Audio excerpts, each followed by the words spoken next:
So I was telling the people this morning that this is one of those lovely Sabbath mornings. I don't know, second service people, when you leave the house, but it's one of those lovely sunny fall mornings, right? Don't you love these mornings when you get in the car and my default from about February to November is air conditioning. But I got in the car and thought, no, I don't need air conditioning. Then I thought, maybe I should turn on the heat. I thought, no, I don't need heat. Just nice. Isn't that nice?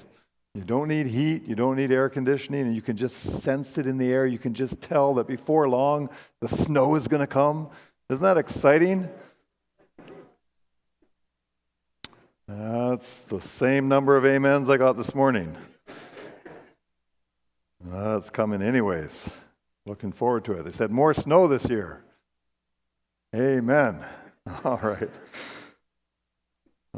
It was just 4 days less than 3 years ago that we as a congregation looked at the results of our first Natural Church Development, or NCD, survey. If you were around then, you'll know that our church board had decided, in harmony with the encouragement of the conference leadership, to engage with the NCD process. So way back in 2012, I preached a whole sermon about the theory and theology behind the NCD materials. Do you remember that? You do, good, because I had to look it up. And then 3 years ago, when we reviewed our first survey results, I again preached a whole sermon about how useful this NCD survey tool could be for us, and how as a congregation we could best make use of it and act on the information that it provided. There's been some past history. Well, today I have to resist the urge to basically repeat those sermons, because the time has come for us now to take two. Today we're going to reveal the results of our second NCD survey. However, before delving into that, a very brief summary is not only in order, but it's necessary. We've got to kind of set where we are here. So here goes. Natural Church Development is a diagnostic tool for churches, which assists us in self-identifying our corporate church health as a congregation. Specifically, NCD looks at 8 key quality characteristics of congregational health, which have been identified through extensive global research and analysis. The basic concept is this, that the stronger each one of those 8 factors are in a congregation, then the healthier that congregation will be, and thus the better positioned that congregation will be to naturally grow. So this whole process and theory is premised really on the principle that Jesus identified, the one that was read for our scripture reading just a short while ago by Roy, from Matthew 7:17.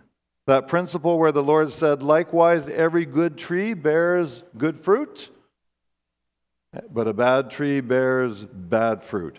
Good trees and productive congregations don't tend to just happen by accident. They are usually the result of intentional and thoughtful effort graced with God's blessings. Don Schneider, former president of the North American Division of the Adventist Church, aptly put it like this. He said, "Just as successful gardening requires preparation and care, church growth requires more than prayer." It's almost a poem. So a good, healthy tree will grow and produce fruit. Likewise, a good, healthy congregation will naturally grow and be productive. So what does that mean? What does that look like? What it means for a congregation to grow and be productive, it means that the members continue to develop a deeper faith and a deeper knowledge and a deeper fellowship between them. But also that they reach out to invite others in the community to join them in being full-time followers of Jesus. That's what it's talking about. Christian Schwartz, the director of the Institute for Natural Church Development, notes that this is really about churches making progress and reaching more and more people with the gospel message. That's the reason behind it. Now, what if you are a visitor to Willowdale Church today? Have you accidentally stumbled into some kind of a private meeting to which you don't belong? Not at all. Not at all.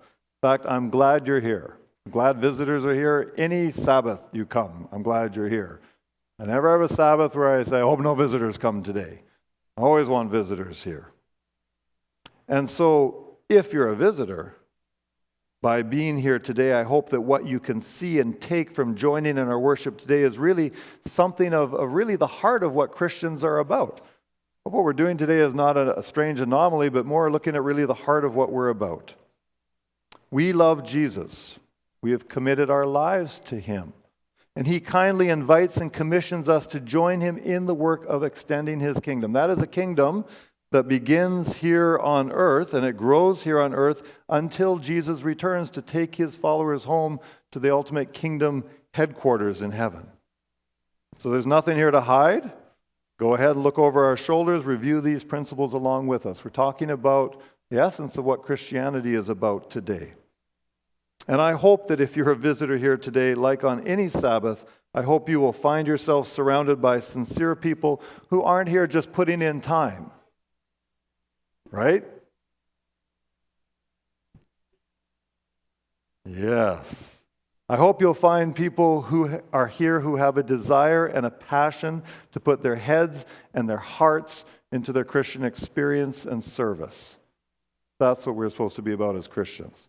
Tom Evans, Associate Director for Church Planting, Coaching, and Natural Church Development at the North American Division Evangelism Institute. What a business card. Wisely notes how vital church health is with these words. He said, if God's work is to advance, we must have churches that function in ways that produce life and health. But why are we doing this Sabbath morning? It's not even morning, Sabbath afternoon, but Sabbath worship services. Why are we doing this now? Well, it would probably be ideal if we could do it sometime later in the day or maybe on another day of the week, but history is overwhelmingly clear that this is really the one time that most of us can feasibly be together, right? This is about when we get together. Some of us get together once in a while at other times, but this is when we get together. And because we believe in the principle of the priesthood of all believers, we want as many people from our congregation as possible to at least be able to see a summary of this information and be able to prayerfully engage with the process. A little bit today, but on an ongoing basis as well. We don't want it to be just something that some committee is doing. So, let me just remind you of what we've done and where we're at with this NCD process. Kind of just set the stage. 3 years ago, we reviewed the first survey results as a congregation. We participated in an affinity exercise with regard to our minimum factor. If you were here that day, you might remember that, or you might recall it later on here today. We then had a small implementation team sort through all of the input from the affinity exercise, which was a big job, categorize it, and ultimately develop 3 possible initiatives to help us improve on that area in which we had scored ourselves the lowest. Those 3 initiatives were presented to the church board. The church board looked at them, selected 2 of them to work on implementing. So how'd that go? The reality is that some parts of those 2 initiatives we did accomplish. We did pretty good. Some of those things we got started, but we didn't get finished. And the truth is, some of those things we just didn't get to yet. And in retrospect, over the past 3 years, the board has been faced with, I think, a number of challenging issues to address and work through. Sometimes things come to you not because you want to deal with them, but you got to deal with them. And so I think our progress has not been as rapid as we might have initially imagined. So, go back to April of 2016, a few months ago. This church board, we began looking at following through on the parts of the initiatives that we had yet to get started on or yet to fully implement and complete.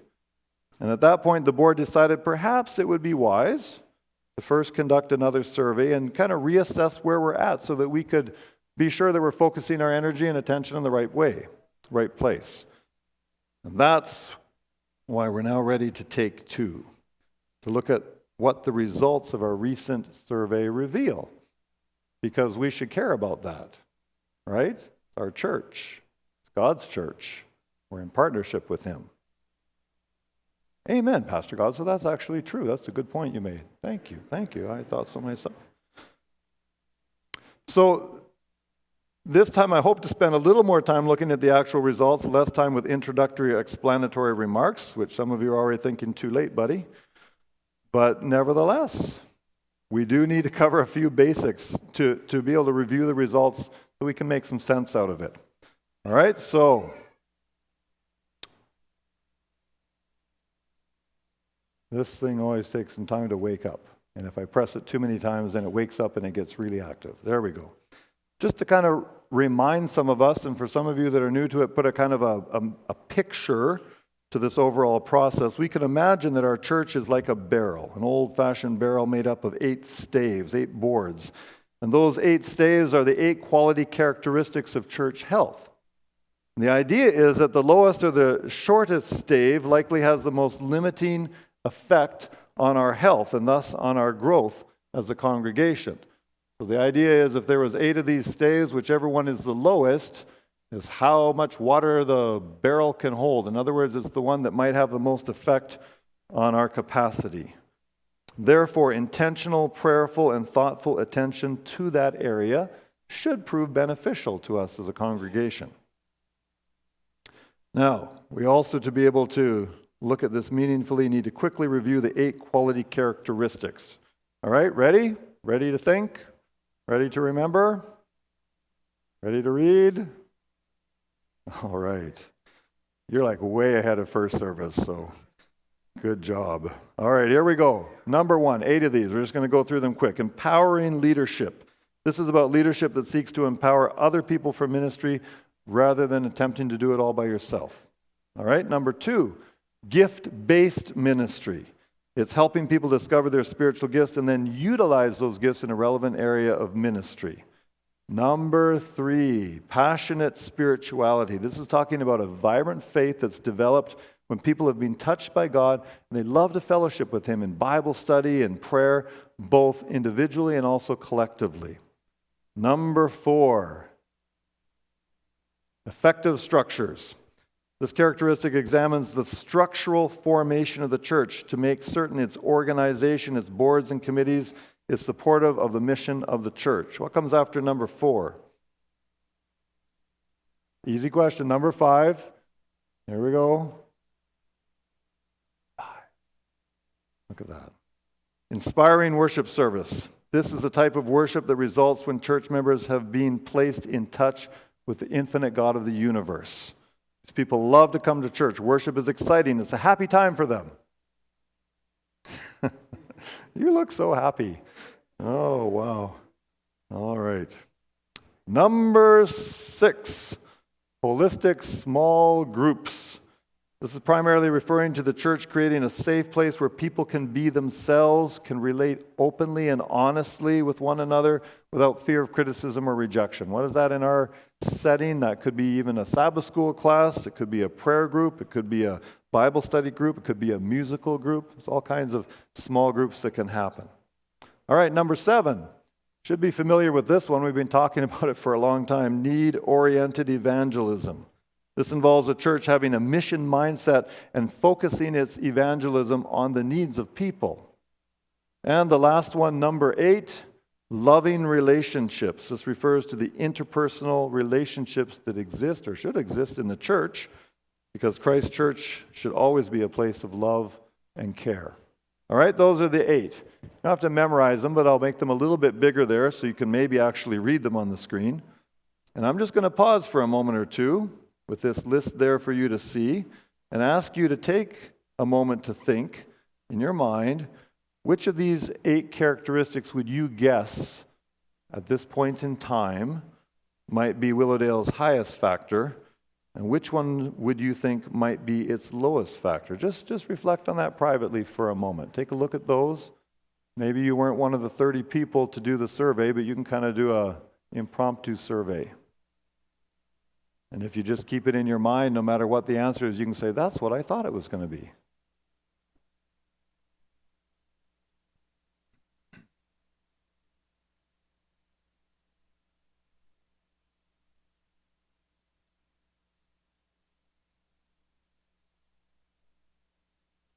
Got a guess in your mind? What you think might be the top and what might be the bottom of our list? All right, see how that compares with what we find out. Now, I thought for interest's sake and maybe to provide a little perspective, it would be good to start by reminding us of the overall results from the first time that we did this survey 3 years ago, okay? So these are not the new results, these are the old results. We have kind of a baseline to compare with. All right, and I don't know, how well you can see some of those small numbers at the back, but basically the way this works is this. This line up here is 65. Anything above that line is considered very good. That's like in the top 15% of healthy churches. Scores that are under this line of 35 are of definite concern. They are things that require some serious attention. And the line in the middle is the average of churches. So as you can see, last time we did this 3 years ago, we identified one area that was actually above 65. We can see that all the rest of our areas were in the average zone, and all of them except for one were on the above average side of things. One a little bit less, but still respectable. So pretty good. It looked pretty good. You'll see that gift-based ministry was our highest characteristic. Need-oriented evangelism was our lowest characteristic. And that's, of course, why we have been giving some special focus to that in the last few years. Here's another slide, still from 3 years ago, just showing it in a different way. This is graphing our characteristics from the highest one, gift-based ministry, down through to the lowest one, need-oriented evangelism. All right, finally time to take two. Let's wade into the results of our recent survey that was just completed this year. And they send us pages and pages and pages of detailed information and graphs and all kinds of really cool, colorful stuff, charts. Way too much to cover in this setting unless you'd like to be here till tomorrow night. But what we want to do right now as a congregation is just give at least a general overview of the results. So this first slide isn't so much the results, but this is showing a breakdown of the 30 church members who completed the survey, because you might wonder that, well, who did this anyways? So this gives a little bit of information. This part is in regard to age. So of the 30 people, none were under 20. 10% were in their 20s. Under 17% were in their 30s. 30% were in their 40s. Just under 17% in their 50s. Just under 17% in their 60s. And 10% 70 or older. This side is just by gender, and it's fairly balanced. We have 51% male, 48% female. More specifically, the participants consisted of 23 members of the church board plus 7 other church members. It included all 4 pastors, 2 employees, 5 elders, 11 ministry department leaders, and 8 other church members, 5 of whom sit on the church board. That's who did the survey. But probably what you would really like to see is our current quality characteristic profile, right? Yes, we can hardly wait. Show us, show us, show us. Please don't hold it out any longer. I can just feel the suspense. All right. All right. You ready? Here we go. Here's the results from our latest survey. And if we look at this, and I don't know how easy it is to see the details depending on where you're seated in the room, but we can notice a few interesting points about this. Probably the first most noticeable thing is that every single characteristic across the board went down. We had a wholesale decrease across the board, including the area that we've been specifically focusing on for the last 3 years. You'll notice that we no longer have anything up here above 65. Last time, most of ours were above average. Now we're below average, and of interesting concern is one is down at 35, and one is now dropped actually below 35. So, there it is. What do you think about that? How do you feel when you see that? I can tell you what I thought, what I felt, because I got to see it about a week before you're seeing it. And when I saw those results, what I was not doing was going like, yes, hallelujah, we've gone down everywhere. Thank you, Lord. That was not exactly my response. I found it kind of surprising. I found it a bit disconcerting. Honestly, I found it a little bit downright discouraging. I don't know how you find it. Because, look at that and say, wow, our congregation has really tanked that much in every possible way and area in the last 3 years. Isn't that nice? Happy Sabbath.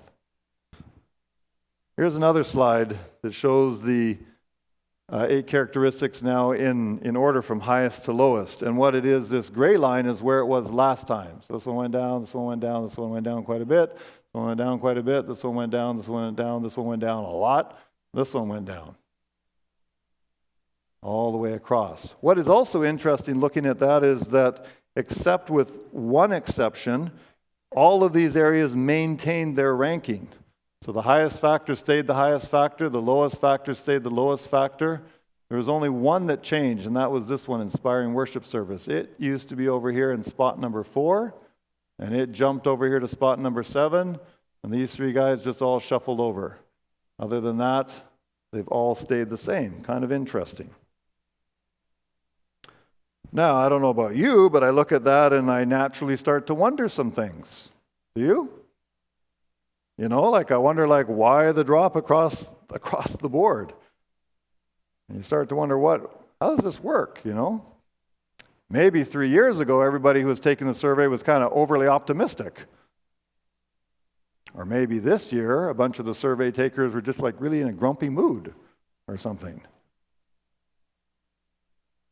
I did take the opportunity to set up a phone conference with Bill Bickle, who is the man who directs NCD for Canada. And we spent over an hour talking through and looking through and analyzing through the results of our recent survey. And he was a bit surprised. He was a bit puzzled, trying to figure out our results in comparison to the first survey. Because he said, usually you see something like that, an across-the-board drop, and that would indicate there's been some kind of a major issue, major rift that has ripped this church apart. Maybe it has, and I'm just unaware of it. I don't know. But he said that's normally what you would expect. Some major thing has gone down. We kept looking at it, and Bill made some very helpful observations. I really appreciated the opportunity to talk to him. For example, one thing he pointed out is that need-oriented evangelism was actually the characteristic with the smallest decrease of the 8. Let's be happy for what we can, right? This one shows, how much each one went down, and the one that we did a little bit of work on went down the least. So maybe that's good. Maybe all our efforts weren't totally in vain. And he noted that there can be different reasons for a broad drop in scores. He's not saying these are the reasons, but he's just saying there's different ideas you can look at as possibilities. One thing he said is that sometimes leaders and members in the church have been working really hard in their various ministry roles, and sometimes they just get to the point where they're plain tired. They're weary. Not even because they don't like what they're doing, they're just tired. And he says sometimes that affects how people complete the survey. Another idea he threw out is that he said sometimes when you're making positive changes, when you're doing what's right, what you're trying to do, he said sometimes the reality is that changes the overall dynamics of the congregation. And he said for some people that's unsettling because it can cause them to have a less favorable view of the church because their comfortable norm has been disturbed. But he said sometimes when people have a different idea, it's not because the church is doing something bad. It might just be that the church is different. People aren't used to different. He also noted something interesting, that a long-term renovation project takes its toll in energy and time for a congregation. I don't know, is 15 years a long time? Kind of long, isn't it? Whatever the reasons for the changes in our new results, he encouraged me strongly that I should convey to you as a congregation that we as a congregation should put most of our focus probably on where we're at now, rather than spending a lot of time obsessing over trying to figure out why our results change from one survey to the other, which we may never really be able to figure out. He said, you know what, why don't you just take where you're at and go from there? And I thought that was good advice. I appreciated his objective input. I appreciated his positive encouragement. I appreciated his astute advice. And I don't have time to share with you all the insights that he provided. I hope to be able to share some of those with the board at a future time. But here are a couple of interesting tidbits that he shared, just a couple of little trivia things. One thing which is also borne out by the various books that have been written, you know, they look at churches, thousands of churches all over the world. And then they look at churches in areas and countries like Canada. And then they also look at churches by denomination and compare them within denomination. And he indicated what lots of books say, that it is very unusual for need-oriented evangelism to be the lowest factor in a Seventh-day Adventist congregation. That's pretty rare. And then to have it be the lowest thing twice is really rare. For most Adventist congregations, this is often the top factor. It's our lowest factor. That's kind of interesting. Loving relationships, holistic small groups, those are typically the ones that are lowest characteristics for Adventist churches. So we're kind of different. Is different good? Sure. Why not? Maybe our results are having a little skewing impact on the average norm for Canadian Adventist congregations, but it's unexpected, it's unusual for an Adventist church. One other thing I found interesting was, you know, he's not an Adventist. I don't know what he is. I think he's from an Anglican background or Baptist or something. But he works with a lot of churches, and he shared an observation that I thought was interesting, I guess for me personally. His observation has been that in Adventist churches, the leadership puts a lot of pressure on their pastors, much more so than in other denominations. Thought that was interesting. I don't know if it's true or not, because it's the only context I know, but I thought it was interesting. All right, let's cruise through a little bit more of this. You can see a little bit. This slide shows our scores on what they call the Trinitarian compass. So this is looking at broad areas. The gray dotted line is what they would call a perfectly balanced church. You can see the dotted yellow line is last time, and the solid yellow line is this time. We're almost exactly the same as last time. Kind of skewed towards service, not so good in the fellowship area. We're slightly more, but pretty close. The next diagram gives the same information as the last one, but it adds in the 8 areas, so you can see how they fit in there. So the dotted gray line is our average. The dotted yellow line is last time. The bold yellow line is this time. And the ideal is to be out here as far as possible along the black rim here. So as we saw on the other slides, it shows a bit of a shrinking. Now, along with identifying these 8 or ranking these 8 characteristics, the analysis considers 24 different themes, which I need to point that way. Okay, so there's the 8 characteristics here from 1st to 8th. They also have 24 characteristics from 1st to 24th. And it's kind of interesting to look at this. If we look at our top 3, the only one of these top 3 that was in the top 3 last time was prayer. It's gone down 1 spot from 2nd to 3rd. And the only one of these 3 that was in the bottom 3 last time is welcoming, which has maintained its position dead last as 24. So kind of interesting. Those can be interesting things as we work through this in the future. These will be interesting things to keep in mind. But that maybe doesn't mean a lot to you, right? Let's look at some specific questions, some specific statements, so we get a sense of the kind of the data behind these numbers and charts. All right, and what we want to do is celebrate our strengths, because this isn't at all a bad picture. We have strengths, and we also want to acknowledge our areas needing more improvement. So let's start with our highest ranking ones. Let's start with the good news. All right, and look at what some of these are like. This was our number 1 thing, reconciling. If we look at some of what's behind that, I know that someone in our church will hold me accountable for meeting the commitments I make. We scored high on that. We scored ourselves high on that. That's a good thing. It says that we have accountability. Another question, the Bible is a powerful guide for me in the decisions of everyday life. That has a high mark.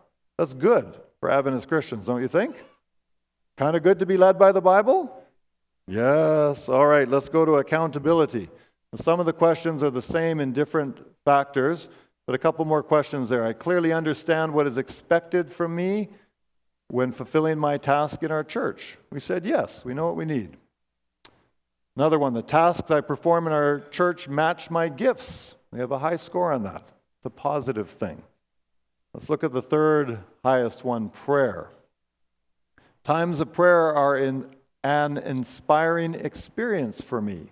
High score. That's good. There should be people that find value in prayer. I prepare myself to participate in the worship service. High score. Those are good things. Those are things that we can feel thankful to God about and positive things we can build on. Amen? Or not. And now we'll move to our lowest themes. So we'll go to the third lowest one. As a church, what is our experience of compassion? Now we look at the low end of things.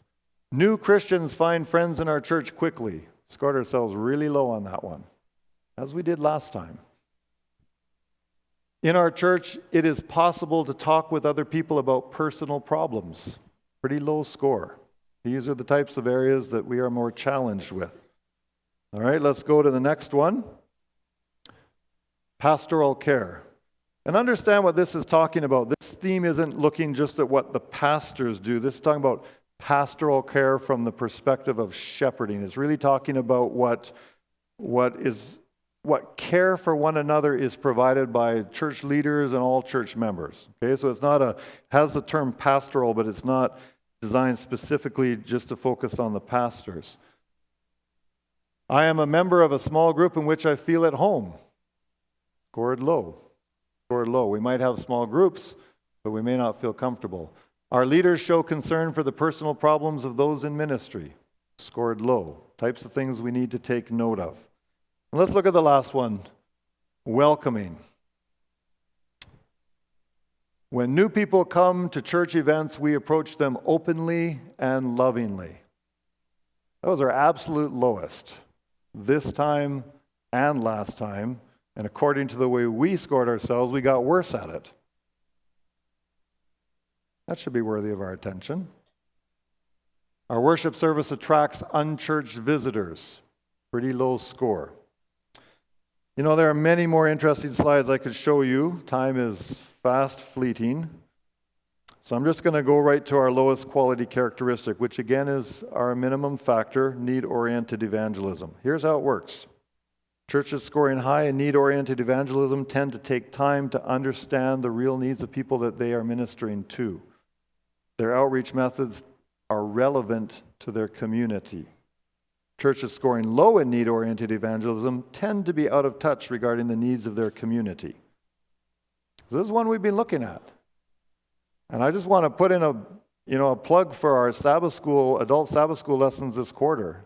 Some of those lessons, especially one last week, really some good relevant stuff about this. If you didn't get a chance to look at them, you don't have to say, well, we're coming into October, I can't look at it. You can go back and look at it. Some really relevant things there. So let's just look at this a little bit. This slide will highlight some of our challenges in this area. We have some scores that are really low under this one. When new people come to church events, we approach them openly and lovingly. That's one we've got to find a way to work on. New Christians find friends in our church quickly. Pretty low. There's a lot of creativity in the evangelistic activities of our church. These are the areas that we identify ourselves as struggling most with. Is that helpful to know? I think it should be.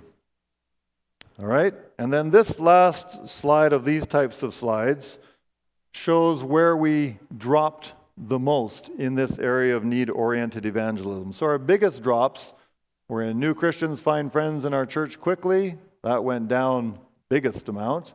And when new people come to church events, we approach them openly and lovingly. Those are the ones that went down.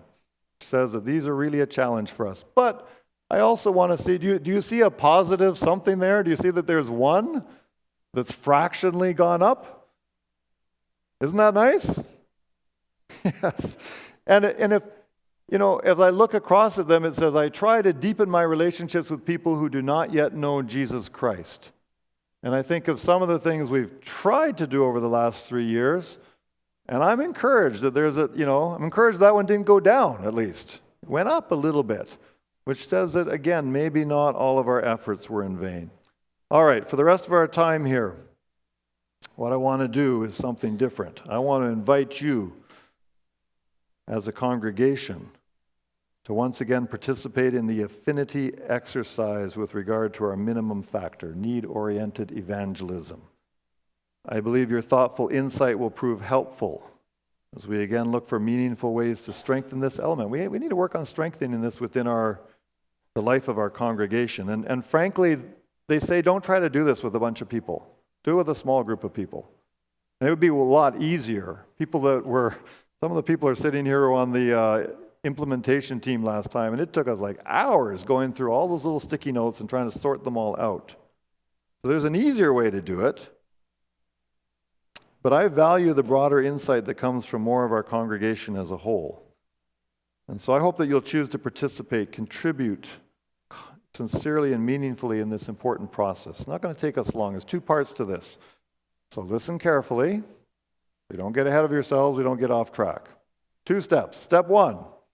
Step 1 is to find 1 or 2 other people, but not more than 2 other people, to briefly pray with. That means you bold, outgoing people, you should immediately seek out those of us who are more shy and reserved, and then we'll get this thing done quicker, all right? And just want you to spend just a short time, not hours, or even many, many, many minutes, just spend a short time praying together. That might be all of you pray out loud, that might be one of you pray out loud, that might be none of you pray out loud, but you just pray together, privately to God. But do this prayerfully. All right, and pray specifically for the Lord's enlightenment as we go through this little exercise. Once you've done that, when you've engaged in the first step of prayer, then step 2 is to think of one reason. How many did I say? How many did I say? 1. That sounds simple, doesn't it? You should have seen some of the sticky notes from before. One reason why you think, it's kind of just a brainstorming thing, why you think need-oriented evangelism is still our minimum factor here at Willowdale Church. And to make it easier, in case you get sidetracked, I've put the question on the screen. Can you read it? Can you see it? Good. So I know you could possibly think of more than one reason. That's great. But try to narrow it down to your best reason. And when you've got that best reason figured out in your mind, then come up here to these little tables where there's way more sticky notes and pens and pencils than I would have expected after first service, and write that one reason on that sticky note and stick it on these whiteboards. And if you're there up in the balcony, we've made it easy for you. You don't even have to lower yourself to this level. You can just take from the table there, and there's a whiteboard right there. All right, now this is a sticky note, more conducive to a thesis statement than a dissertation. All right, it's one little piece of paper. So you got to really get to the heart of what your idea is. And I have here all the sticky notes from last time. I've kept them in my office like everything else for the last 3 years on these whiteboards, still in their categories. It's very interesting to look through these. Thank you for so many of you who did these, because they proved very helpful, most of them.